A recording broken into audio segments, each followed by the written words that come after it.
खूनी रविवार क्या थी? यह एक रूस की क्रांति में महत्वपूर्ण घटना है और पूरे विश्व को ये प्रभावित किया था। यह घटना खास करके रूस को ज़्यादा। 9 जनवरी 1917 को रूस में जो जार का शासन था, जारशाही था, एकदम एब्सोल्यूट मोनार्की कह सकते हैं उसको।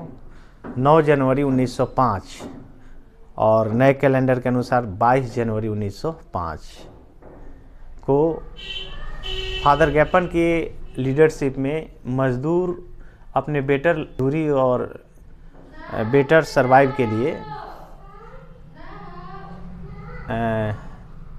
सन पीटर्सबर्ग जो राजधानी थी उस समय, और महल की ओर प्रस्थान कर रहे थे, जा रहे थे, रोटी दो के नारे के साथ। बहुत सारे मजदूर आंदोलन करते हुए जा रहे थे नारे लगा करके। तो जो शीश महल कहलाता है, विंटर पैलेस, वहाँ की महल, रूस के राजा जार निकोलस सेकेंड ऑर्डर दे दिया अपने ट्रूप को,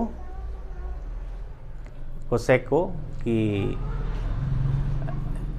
गोली चला दो, महल पर कब्जा करने आ रहा है। ओपन द फायर, गोली चलाई गई और गोली चलाने के बाद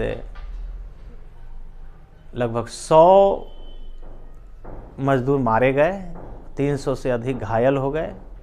चारों तरफ खून का धारा बहने लगा, जो नली वगैरह ये सब खून से भर गया। यह घटना चूँकि संडे के दिन हुई थी, इसलिए इसको खूनी रविवार या ब्लडी संडे के नाम से जाना जाता है।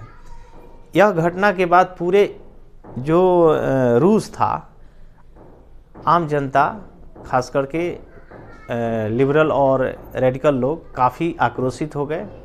कई जगह विद्रोह की स्थिति बन ही रही थी, यह आग में घी का काम किया, और कई जगह कॉलेज, यूनिवर्सिटी, स्टूडेंट्स, वर्कर्स सब मूवमेंट के लिए कूच कर गए, आंदोलन होने लगा, स्ट्राइक होने लगा।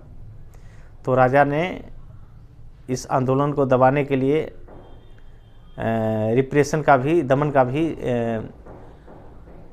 सहारा लिया, और उस समय वर्कर पार्टी का नेता, जो कम्युनिस्ट सोच पर आधारित, कार्ल मार्क्स के फॉलोवर पर आधारित ऑर्गेनाइजेशन बन रहे थे,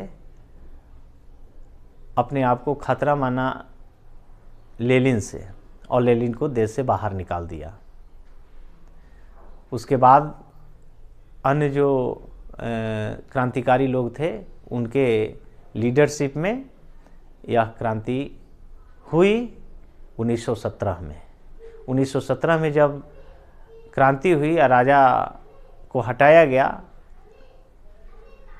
और अलेक्जेंडर केरेंस्की आया 1917 के बाद, फरवरी के बाद, तब लेनिन बाहर से आया और फिर बोल्शेविक पार्टी का लीडरशिप लिया। दूसरी बार अक्टूबर में रिवॉल्यूशन हुआ, जो कम्युनिस्ट पार्टी की सरकार बनी, लेनिन चेयरपर्सन बना रशिया का, और पूरा रूस का समाजवादी व्यवस्था को स्थापित करने की राह पर चल दिया।